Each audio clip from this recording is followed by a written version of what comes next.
Magandang tanghali po sa ating lahat mga kabayan. Kanina po napaakyat tayo ng kabundukan po. Meron akong napansin dito na tatay na nakaupo dito sa lilim. Sabi ko, pagkatapos natin doon, bababa tayo at hanapin natin si tatay. So ngayon po, naitanong namin, dito po pala yung kanilang bahay. So ayan po mga kabayan. Hello! Magandang tanghali, tatay. Tanghali na po. Opo. Kanina nakita ko po kayo doon, nakaupo. Nakalung ako doon sa hindi mainit. Opo, anong ginagawa niyo po doon? Hindi po na. Nagkalung ako doon para kuwan po siray. Kaya Opo. ngayon po, nagkalung ako doon mainit O dito. tapos anong ginagawa niyo po doon? Ayaw mo mayroong pagsuba dito yung magbigay tira. Kahit 100. Ibig niyo sabihin, umuupo kayo dyan, baka sakali may magbigay, ganon. Opo, walang magbigay po. Walang magbigay. Pero hindi naman po kayo namamalimos. Hindi naman. Hindi naman. Pabayaan ko magbigay. Kung Hindi ko sabihin, bigyan niyo po. Wala hindi, okay. So pag inabutan po kayo, magpapasalamat kayo.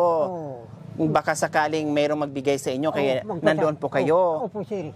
Mayroong magbigay siya. Sabi ko, maraming salamat po. Opo. Anong pangalan nyo? Ako si Fernando. Fernando po. Opo.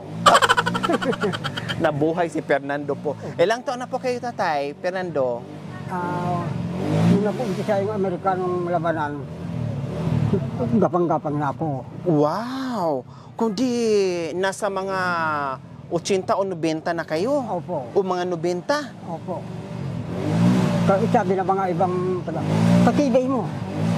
Bakit hindi ka namamatay? Gusto mong mamamatay na ko? Hindi ang bahalang mga Diyos, hindi ko... Bakit naririnig nyo po yung putukan? Yung labanan? Napo. Mayroon ako nakita mga patay. Naku, mukhang mahaba-haba itong usapan. Pwede po muna tayong umupo. Opo. Pwede po. Sige. Tapos pakikwentuhan nyo po ako doon sa nangyari sa labanan ng Hapon. Nasabi nyo, ay nasaksihan nyo. Maliit kayo noon. O ano pong nangyari sa mga Hapon? Mayroong namatay. Opo, tapos? Ngayon, dalawang patay. Hindi ko na nakita ang mga iba. Yung dalawa lang namatay. Tapos, saan kayo noon nagtago? Nagpunta kami sa kalong doon. Nagbakit. Nag-evacuate po kayo? Opo. Doon kayo nagtago? Opo. Buti isa sa pamilya mo ay walang namatay? Wala po. Wala. Magaling talaga kayo magtago noon. Opo.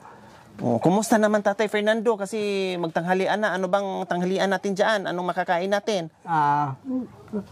Yung pagkain namin po, walang bigas, kamuti. Walang bigas? Wala po. Bakit wala pong bigas? Paano magbigas kang masamang panahon na eh? Sino kasama niyo po dito sa bahay niyo? Bigyan kami ng mga kapwa ninyo mga unat. Opo. Tolda. Yung pagkalungan namin po. Sino kasama niyo po dito? Mga anak ko. Anak niyo po yan? Anak ko yan. Nasaan po si misis niyo? Patay na po. Patay. Hindi ko lang kaya. Ayun, nagsasaing pala. Hindi ko ang pangalan na pong anak ko, Linda. Kunting bigas. May bigas konti na tira para tanghalian nyo. Yung magbigay ng arasyon. Yung bigas nila galing sa rasyon, tag-1 kilo siguro.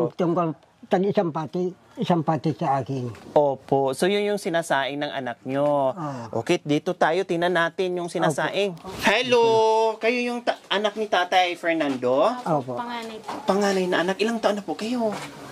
30 na po. 30! Ilang taon na si Tatay? Nagit na siguro ng 100 na siguro naman po. Puti na buhok na eh.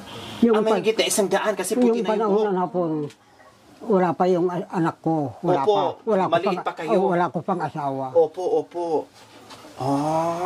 So, kayo yung panganay niya. Ilang kayo magkakapatid? 4 kami po. 4. Kayo yung kasama dito ni Tatay? Wala na pong kasama. Yung kinuha ko siya. Dito ka sa bahay. Okay. So, hindi pala ito bahay ni Tatay, mga kabayan. Ay bahay ng anak niya. Wala nang kasama, ay dito nilang pinatira. Maganda, no? Para kahit paano ay hindi mag-isa si Tatay Fernando at may kasama siya. Mahirap nang pupunta sa iba-iba ng bahay.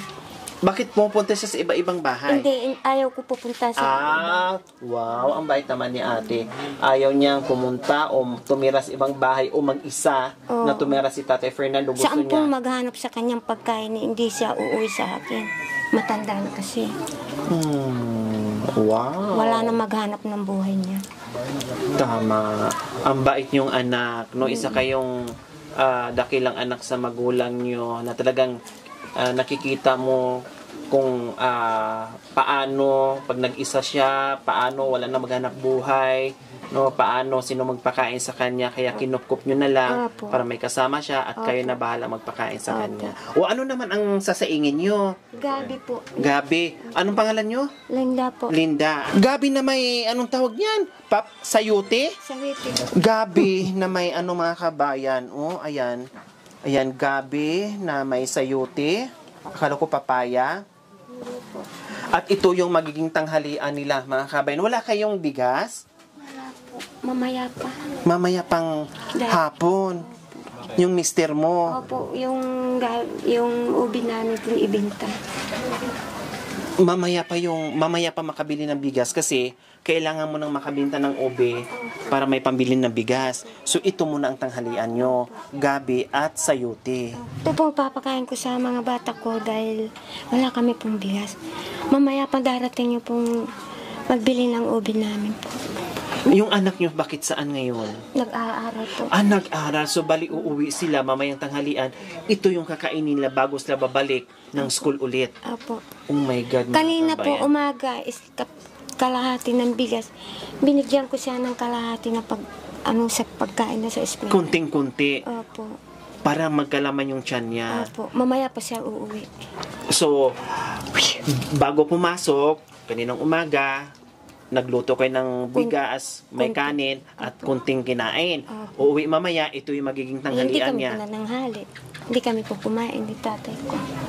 Siya po yung apo ko, yung pinakain ko. Ito lang ang kainin namin dalawa. Unahin mo pakain yung mga anak at apo mo na nag-aaral. Opo. So kayo, anong kakainin nyo mamaya? Ito po. Ito. Opo. Yung iluluto nyo ngayon. Opo. Okay, sige, isa lang muna. Mamaya po yung darating yung magbili ng ubi namin. Opo, sige, Hindi mo isa lang kanu- nyo muna. hindi mo kanu- At apoy init, para pagdating ng estudyante mo, may sabaw, may kanin, o may kakainin na sila. So, yan po mga kabayan, no? Grabe talaga. Kaya parang ayaw ko nang bumitaw o parang ayaw ko na hanggat mayroon tayong itutulong dito sa mga kababayan nating ITAS, no? Magbigay Teka. tayo.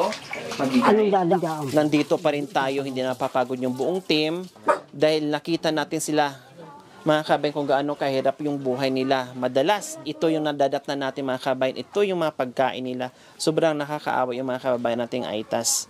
Kaya pagpasensyahan nyo muna na nandito tayo palagi sa kabundukan, sa buhay ng mga ITAS dahil talagang kailangan nila yung ating munting pagmamahal na kahit papaano ay mapasaya natin sila sa kabila ng kahirapan ng buhay nila.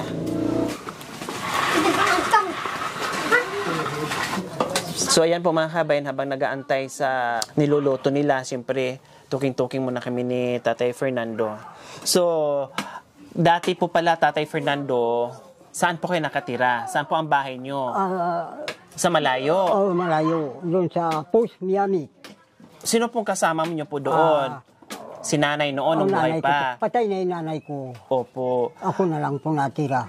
Ang bait ng panganay yung anak. Kasi lala kayo, mag-isa na lang kayo, may edad na daw kayo. Opo. Sino daw maghanap buhay, sino daw magpapakain. Opo. Nandiyan siya, kaya kinuha kit dito kay pinatira. Mabuti, wala kaming sakit. Hindi kami nagkasakit. Yan, bahala yung mga Diyos. Tama. Magligtas. Wala kaming problema. Ngayon, At walang sakit. Opo, wala Kahit kami. mahirap yung buhay. Opo. Anong sasabihin niyo po sa kanya dahil sobrang bait? Sabi ko, huwag kayong maggala-gala sa malayo. Baka hindi ko makita ko kayo ng mahulog sa Hindi bangin. na alalahanan niyo. Opo. Sabi ko, huwag kayong maggala-gala. Baka sayang kayong mahulog kayo, mga anak. Lalong-lalo na yung mga apo niyo. Opo. Kasi ang tataas ng mga bangin dito, Opo. baka mamaya mahulog o kaya makagat ng ahas. Opo. Yun ang delikado. Kung halimbawa ginagat asas, hindi kami makita. Opo. Sabi ko, basta maglalagay tayo dito, huwag kayo magpapunta rin Dati po, ano po yung ginagawa nyo? Anong trabaho nyo po? Para makabili ng pagkain. Magtanim kami ng palay, magtanim kaming kamuti, magtanim kaming gabi. Totoo. Nung malakas ako pa. Opo. Hindi pa namatay yung misis ko. Yun po yung binuhay nyo sa mga anak nyo noon na 4. Opo. Gabi. Opo. Gabi, kamuti. Kaya hanggang ngayon may gabi pa rin po kayo. Iyon ang paghalaga ko sa mga anak ko yan. Opo. Wow, grabe po mga kabayan, no? Minsan, kaya nga lagi kong sinasabi, ang nanay nakakatiis sa gutom, pero yung mga anak, lalo na pag mga estudyante, no, imbis nakakainin mo, no, ang sigurado na lang ng mga magulang ay mapakain yung kanilang anak kasi nag-aaral. Hindi na balik kung ano na lang yung makain ng mga magulang, no, bahala na, basta masigurado na yung mga anak yan na nag-aaral na hindi magutuman. Okay, Tatay Fernando, meron kaming surprise sa inyo, ha? Opo. Okay. Pasalamat nyo, mabigyan nyo kami po. Namatay sa gutom yung anak ko dahil wala kami ng buhay doon. Namatay yung anak nyo dahil walang makain. Opo. Dahil sa gutom. Opo. Ilang taon na? Higit ng 20 siguro. School na po. Kung ngayon, kung nabuhay siya, mga 20 na siya ngayon. Pero nung namatay siya sa gutom, maliit pa lang. Malaki na po. Malaki na din. Opo, dalaga na po. Bakit? Kahit walang bigas, kahit man lang sana yung mga root crops. Ayaw daw kumain ganito. Gusto na lang bigas. Sabi nila, ayaw ko kumain ng kamuti. Ayaw ko kumain ng uri. Gabi. Ubi. Galyang, ayaw ko, kasakit ka ng tiyan. O sige, bahala kayo, hindi kayo kumakain. Sabi ko. Gusto niya kanin. Gusto ng bigas. Gusto na palagi nang kumain ng nasi. So ngayon, siyempre ayaw niyang, kumbaga nagsawa na siguro, ayaw daw niya kasi sumasakit na yung tiyan niya sa mga root crops. Gusto bigas. Araw-araw kumakain ganun. Ang nangyari, ay namatay. Opo, namatay. Dahil sa gutom, dahil hindi na talaga kumakain, ayaw na niyang kumain. Opo, so ganito kasi po mga kabayan, no? Ganito kasi mga kabayan ang nangyayari dito. May bigas sila, pero nga tinitipid nila. Ay hindi pwedeng tanghalian, hapunan, puro bigas. Kailangan utay-utayin nila yon, no? May alternate bigas, kanin, at saka mga root crops na mga pananim nila para hahaba pa yung or aabot pa na ilang araw yung bigas nila na nabili na kapiranggot lang. Okay, Diyos ko, ako na may nasa doon, namatay ang anak dahil sa gutom. Oh my God. So, ayan. Opo. Tatay Fernando and Ate Linda. Opo. Bago dumating yung mga estudyante nyo, meron ng bigas, makapagsaing na kayo, makahabol. Maraming salamat po. May assorted groceries na at may isang tray na itlog na. Maraming salamat po. So, ito, Tatay Fernando.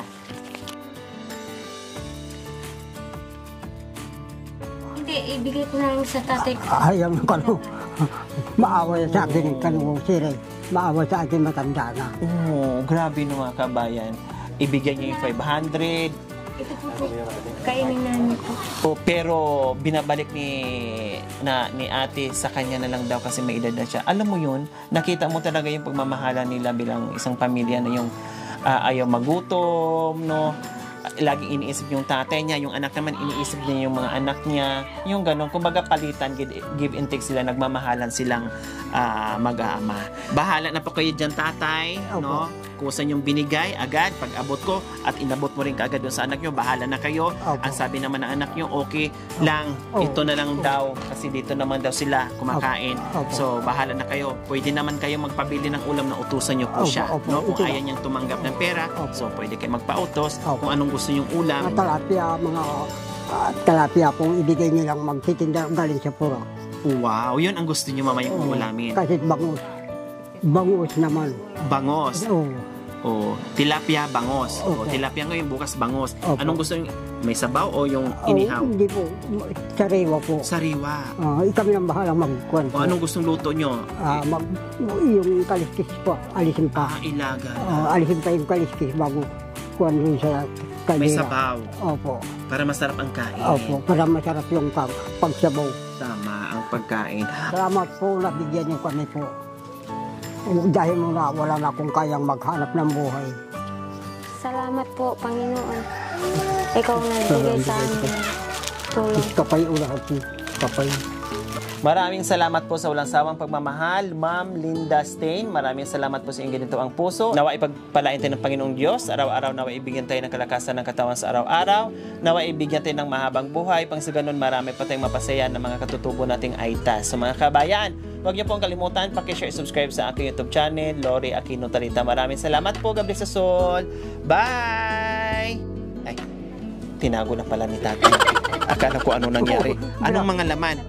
Hindi naman malaglagay. Hindi malaglag? Paano pag umihi kayo? Nakapilipit dito. Ayan, so bye-bye! Maraming salamat po. Walang anuman po, Tatay Fernando. Mabuti nakapunta kayo dito para kunting pagkain namin po. Yung arasin namin, 2 na linggo walang magdating o magbigay ng bigas namin po. Opo, kasi hindi pa naibenta yung kalakal. Opo. Okay, Ate Linda. Ihabol niya, magsaing na kayo para darating yung estudyante yung at saka kayo, pati si tatay makakain na rin ha. Opo. O bahala na kayo magsaing. Maraming salamat po. Okay, bye-bye po.